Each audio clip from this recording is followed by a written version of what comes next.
भाई, क्या तुमने कभी महसूस किया है कि सेक्स या हस्तमैथुन के बाद अचानक थकान छा जाती है, मन सुस्त हो जाता है, बॉडी हल्की लेकिन माइंड एम्प्टी लगने लगता है और अगले दिन गिल्ट, कमजोरी और बेचैनी अंदर से खा जाती है। ये सिर्फ तुम्हारी प्रॉब्लम नहीं है, ये हजारों लड़कों की डेली रियलिटी है। असल में जो चीज तुम्हें कमजोर करती दिख रही है वही तुम्हारी सबसे बड़ी ताकत भी है, सेक्सुअल एनर्जी। ये एनर्जी सिर्फ डिजायर या फिजिकल प्लेजर तक सीमित नहीं है, ये एक रॉ पावर है जो अगर अनकंट्रोल्ड रहे तो तुम्हें नीचे गिरा देती है, लेकिन अगर कंट्रोल और डायरेक्शन मिले तो ये तुम्हें एक्स्ट्राऑर्डिनरी फोकस, कॉन्फिडेंस और स्पिरिचुअल ग्रोथ देती है। एपोफिस क्लब की ये किताब how to do sex magic इसी गुप्त रहस्य को खोलती है। ये कहती है, सेक्स एनर्जी से भागो मत, उसे दबाओ मत, उसे समझो, ऑब्जर्व करो और फिर उसे ट्रांसफॉर्म करो। सोच कर देखो भाई, अगर वही एनर्जी जो आज तुम्हें थका देती है तुम्हें लेजर शार्प फोकस, स्टील जैसी विल पावर और मैग्नेटिक पर्सनालिटी दे तो जिंदगी कितनी बदल जाएगी। यही है सेक्स मैजिक का वादा। इस किताब से तुम सीखोगे इच्छा पर कंट्रोल करने की कला, कैसे अचानक आने वाली स्ट्रॉन्ग अर्जेस को ऑब्जर्व करके उनके मास्टर बनो, एनर्जी को सेव और स्टोर करना, कैसे रिलीज करने की बजाय उसे बॉडी और माइंड में सर्कुलेट करो जिससे स्टैमिना और ग्लो बढ़े, विजुअलाइजेशन और रिचुअल्स का प्रयोग, कैसे सेक्सुअल अराउजल को सिर्फ प्लेजर तक न ले जाकर अपने गोल्स और सक्सेस की तरफ डायरेक्ट करो, डिसिप्लिन और ट्रांसफॉर्मेशन, कैसे छोटे छोटे डेली प्रैक्टिसेस से सेक्सुअल एनर्जी को सेल्फ मास्टरी और कॉन्फिडेंस में बदला जाए। ये किताब तुम्हें सिखाएगी कि सेक्सुअल एनर्जी वीकनेस नहीं बल्कि तुम्हारा सबसे बड़ा हथियार है। फर्क सिर्फ इतना है कि तुम उसे बर्बाद करते हो या पावर में बदलते हो। इंट्रो का संदेश साफ है, अगर तुम थकान, गिल्ट और कमजोरी से निकलकर स्ट्रेंथ, फोकस और आत्मविश्वास पाना चाहते हो तो सेक्सुअल एनर्जी को कंट्रोल और चैनल करना सीखो। यही सेक्स मैजिक का असली रहस्य है। अध्याय 1, इच्छा की ताकत और उसका रहस्य।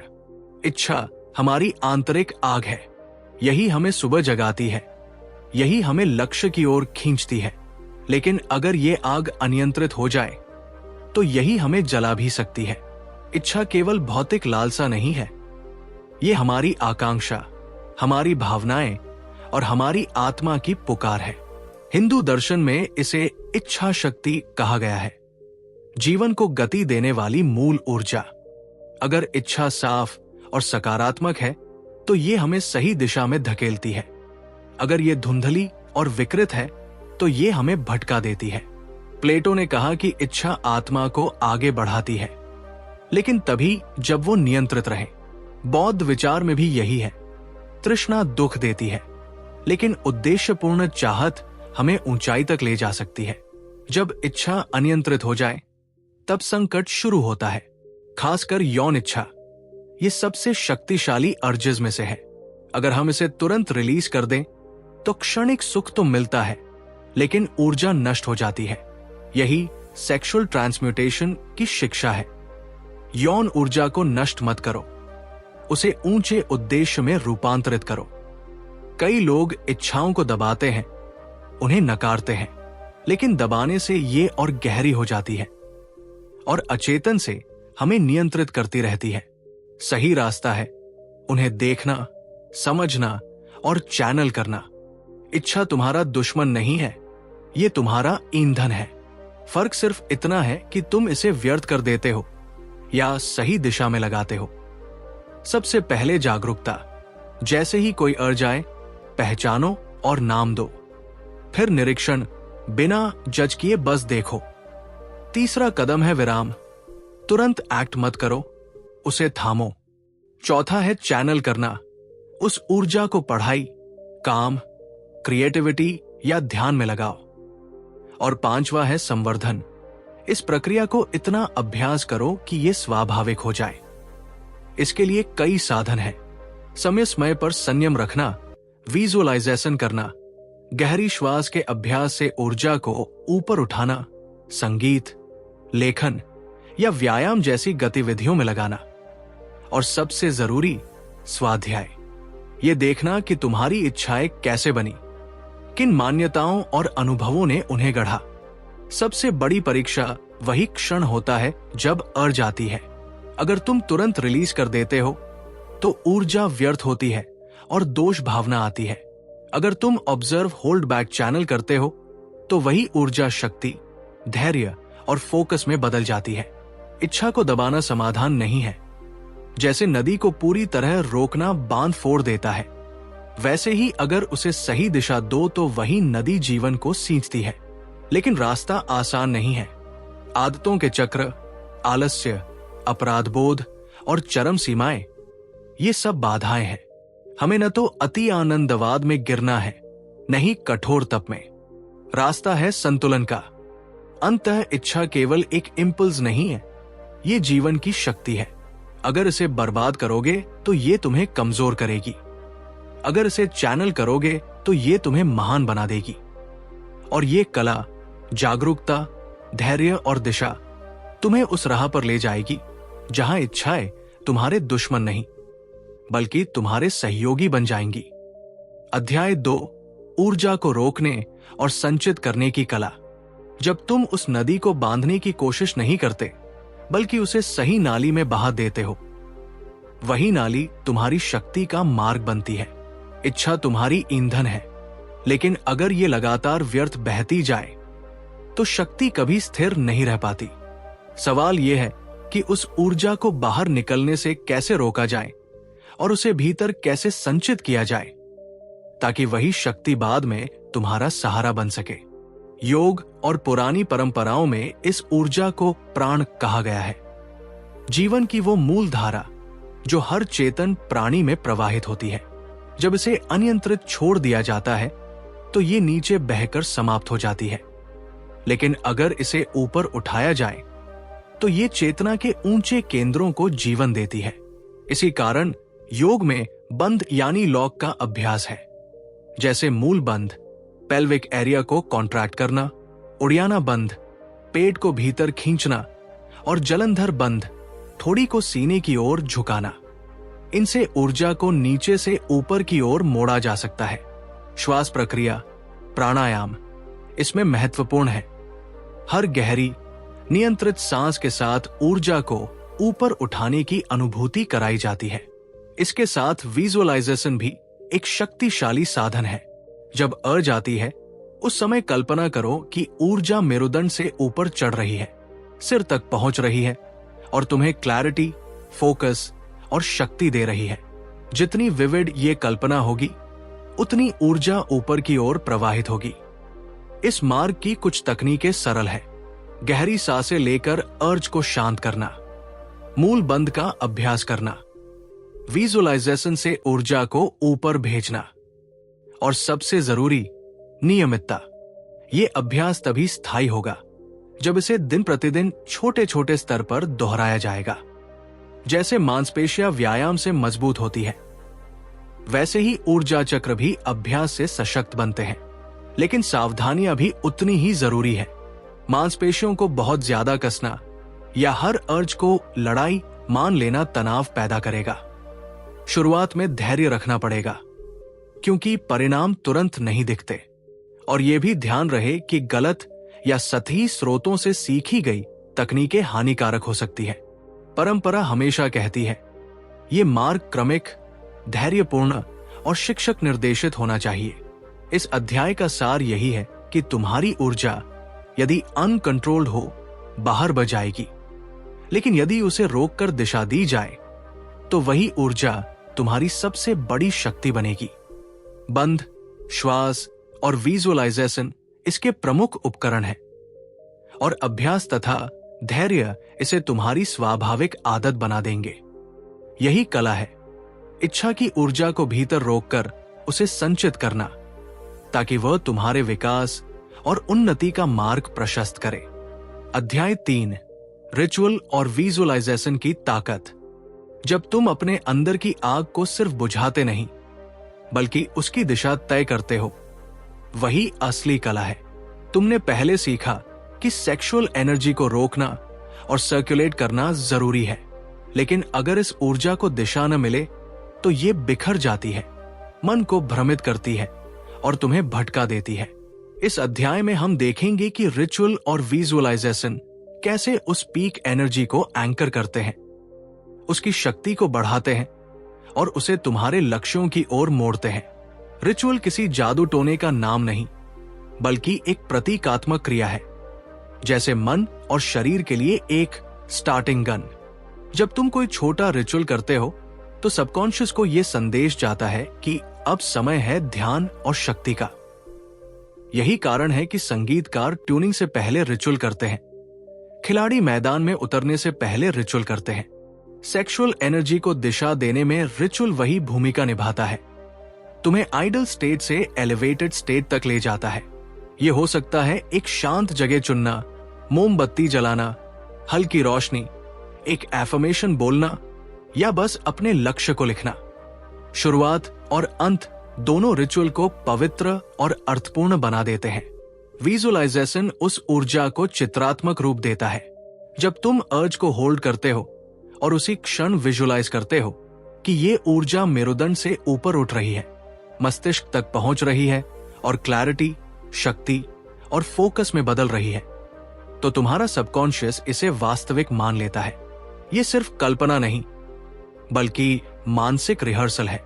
खिलाड़ी, कलाकार और ध्यान साधक इसी शक्ति का प्रयोग करते हैं। जितना विविड विजुअलाइजेशन होगा, रंग, प्रकाश, गंध, स्पर्श तक की कल्पना, उतना ही मजबूत उसका प्रभाव होगा। पीक एनर्जी के समय ये और भी असरदार बन जाता है। रिचुअल और विजुअलाइजेशन का संयोजन दोनों की शक्ति को कई गुना बढ़ा देता है। पहले रिचुअल से मन को एक सेक्रेट स्टेट में ले आओ, फिर श्वास और बंद से ऊर्जा को स्टेबलाइज करो और अंत में विजुअलाइजेशन से उसे लक्ष्य की ओर सीड कर दो। समापन रिचुअल से इसे ग्राउंड करो ताकि ऊर्जा बिखरे नहीं। यह प्रक्रिया सेक्सुअल एनर्जी को सिर्फ थर्मल एनर्जी नहीं रहने देती, बल्कि मैनिफेस्टेशन फोर्स बना देती है। आधुनिक विज्ञान भी इस बात की पुष्टि करता है। रिचुअल्स को परफॉर्मेंस बढ़ाने और इमोशनल रेगुलेशन के लिए उपयोगी माना गया है। विजुअलाइजेशन प्रैक्टिसेस ब्रेन पैटर्न्स बदलती है, ध्यान को तेज करती है और न्यूरल प्लास्टिसिटी लाती है। न्यूरोसाइंस कहती है कि मेंटल रिहर्सल असली परफॉर्मेंस को मजबूत करता है। इसलिए ये एंशिएंट प्रैक्टिस आज भी मॉडर्न मनोविज्ञान और न्यूरोसाइंस से जुड़ी हुई है। ध्यान रहे, शुरुआत में छोटे रिचुअल्स और सिंपल विजुअलाइजेशन करो। कंसिस्टेंसी सबसे जरूरी है। ये एक फ्लो की तरह होना चाहिए, जबरदस्ती की तरह नहीं। और याद रखो, जब अर्ज कम हो तब भी प्रैक्टिस करना मत छोड़ो, क्योंकि आदत वहीं से मजबूत होती है। इस अध्याय का सार यही है कि रिचुअल मन को संकेत देता है, विजुअलाइजेशन ऊर्जा को दिशा देता है और दोनों मिलकर उस पीक एनर्जी को एंकर करते हैं। परिणाम यह होता है कि तुम्हारी सेक्सुअल एनर्जी अब सिर्फ बिखरी हुई शक्ति नहीं रहती, वो एक केंद्रित, जीवंत शक्ति बन जाती है जो तुम्हें क्लैरिटी, लक्ष्य और सफलता की ओर धकेलती है। अध्याय 4, डिसिप्लिन और ट्रांसफॉर्मेशन का रास्ता। सेक्स मैजिक कोई एक रात की चाल नहीं, बल्कि जीवन भर की साधना है। अब तक तुमने जाना कि सेक्सुअल एनर्जी को रोकना और उसे सही दिशा में मोड़ना कितना जरूरी है, लेकिन असली परिवर्तन तभी होता है जब ये सब केवल कभी कभार की कोशिश न रहकर तुम्हारे जीवन का अनुशासित हिस्सा बन जाए। ट्रांसफॉर्मेशन का अर्थ है हर दिन छोटे छोटे अभ्यास, हर दिन थोड़ा थोड़ा आत्मनियंत्रण और हर दिन एक नई परत जोड़ना। अनुशासन, डिसिप्लिन इस रास्ते की नींव है, क्योंकि मन हमेशा आसान राह चुनता है। Instant pleasure, distractions, shortcuts. शुरुआत की जीत आसान लगती है, लेकिन कंसिस्टेंसी वही दिखाता है जिसके पास धैर्य है। जब तुम रोजाना कुछ एंकर प्रैक्टिसेस करते हो, ब्रीदिंग, अवेयरनेस, मिनी रिचुअल्स, तो धीरे धीरे दिमाग की वायरिंग बदलने लगती है। यही सब्लिमेशन की प्रक्रिया है, जहां कच्चे इंपल्सेस एक ऊंचे उद्देश्य की ऊर्जा में बदल जाते हैं। डिसिप्लिन का मतलब है छोटी छोटी जीतों को सेलिब्रेट करना, अभ्यास को ट्रैक करना, एनवायरनमेंट पर सतर्क रहना और इसे जीवन के हर हिस्से में इंटीग्रेट करना। डिसिप्लिन सिर्फ सुबह या रात तक सीमित नहीं, बल्कि दिन भर बिखरा होना चाहिए। जब भी अर्ज उठे, तुरंत पॉज करो, 2-3 गहरी सांस लो और विजुअलाइज करो कि ये ऊर्जा ऊपर बढ़ रही है। दिन में छोटे छोटे माइक्रो रिचुअल्स करो, 1 मिनट का ध्यान, छोटा विजुअलाइजेशन, ये रिमाइंडर्स की तरह काम करेंगे। इनपुट्स पर भी विजिलेंस रखो। तुम्हारा माहौल, स्क्रीन पर दिखती चीजें, जिन लोगों के साथ समय बिताते हो, ये सब तुम्हारी एनर्जी को शेप करते हैं। रात को दिन भर की ऊर्जा को समेटना जरूरी है। सोने से पहले विजुअलाइजेशन करो। दिन भर की बची हुई शक्ति तुम्हारे शरीर और मन को भर रही है। ग्रैटिट्यूड दो, रिफ्लेक्शन लिखो, क्या अच्छा हुआ, कहाँ चैलेंज आया। एक एफर्मेशन दो, मैं अपनी एनर्जी का मालिक हूं। और अंत में ग्राउंडिंग करो, ताकि ऊर्जा बिखरे नहीं बल्कि स्थिर रहे। ट्रांसफॉर्मेशन ऐसे ही शुरू होती है।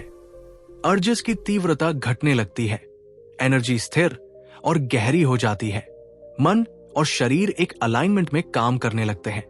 इसका असर बाहर भी दिखता है। तुम्हारी प्रेजेंस, कॉन्फिडेंस और करिश्मा स्वतः ही चमकने लगते हैं। यही सेल्फ मास्टरी है, जहां न एनर्जी तुम्हें कंट्रोल करती है, न तुम उसके स्लेव रहते हो, बल्कि तुम उसे अपने लक्ष्य की ओर चैनल करते हो। यही कारण है कि प्राचीन योगिक और तांत्रिक अभ्यास इस डिसिप्लिन को सपोर्ट करते हैं। महामुद्रा, मूल बंध, कोइटस रिजर्वेटस, करेजा, ये सब एडवांस टेक्निक्स हैं, लेकिन तभी मीनिंगफुल होती है जब तुम्हारा बेसिक डिसिप्लिन मजबूत हो। एपोफिस क्लब की बात यही है। जिसने अपनी सेक्सुअल एनर्जी को मास्टर कर लिया, उसके लिए कोई लक्ष्य असंभव नहीं रहता। ये अध्याय तुम्हें यह सिखाता है कि ट्रांसफॉर्मेशन कोई मिरेकल नहीं, बल्कि डेली डिसिप्लिन है। हर दिन जब तुम एनर्जी को वेस्ट करने की बजाय कंसर्व करते हो, हर दिन जब तुम उसे ऊपर उठाते हो, वहीं से तुम्हारा असली बदलाव शुरू होता है। भाई, अब तक तुमने इस किताब से एक बड़ा सच सीखा है। सेक्सुअल एनर्जी तुम्हारी सबसे बड़ी कमजोरी नहीं है, बल्कि यही तुम्हारी सबसे बड़ी ताकत है। फर्क बस इतना है कि तुम इसे बर्बाद करते हो या वाइजली यूज करते हो। एपोफिस क्लब की इस गाइड ने हमें बताया कि इच्छा को दबाना नहीं है, बल्कि ऑब्जर्व और कंट्रोल करना है। एनर्जी को वेस्ट करने की बजाय बॉडी और माइंड में सर्कुलेट और स्टोर करना है। रिचुअल्स और विजुअलाइजेशन के जरिए उस एनर्जी को अपने गोल्स और सक्सेस की तरफ डायरेक्ट करना है। डिसिप्लिन से डेली प्रैक्टिस करके सेक्सुअल एनर्जी को लाइफस्टाइल का हिस्सा बनाना है। भाई, सोचो जरा, अगर वही एनर्जी जो आज तुम्हें थका देती है, कल तुम्हें पावर, कॉन्फिडेंस और फोकस दे, तो तुम्हारी जिंदगी कितनी बदल जाएगी। तुम्हारे अंदर वो मैग्नेटिज्म होगा जिससे लोग तुम्हारी ओर खिंचे चले आएंगे। तुम्हारे पास वो कंट्रोल होगा जिससे कोई हैबिट तुम्हें हरा नहीं पाएगी। और तुम्हारे पास वो फायर होगी जिससे तुम अपने सबसे बड़े सपनों को रियलिटी बना सकोगे। यही है सेक्स मैजिक का असली रहस्य। वीकनेस से स्ट्रेंथ, गिल्ट से कॉन्फिडेंस और इच्छा से ट्रांसफॉर्मेशन तक की यात्रा। तो भाई, अब फैसला तुम्हारे हाथ में है। क्या तुम एनर्जी को वैसे ही वेस्ट करते रहोगे या उसे कंट्रोल करके अपनी जिंदगी को बदलोगे? क्योंकि याद रखो, सेक्स मैजिक का पहला कदम अभी से शुरू होता है।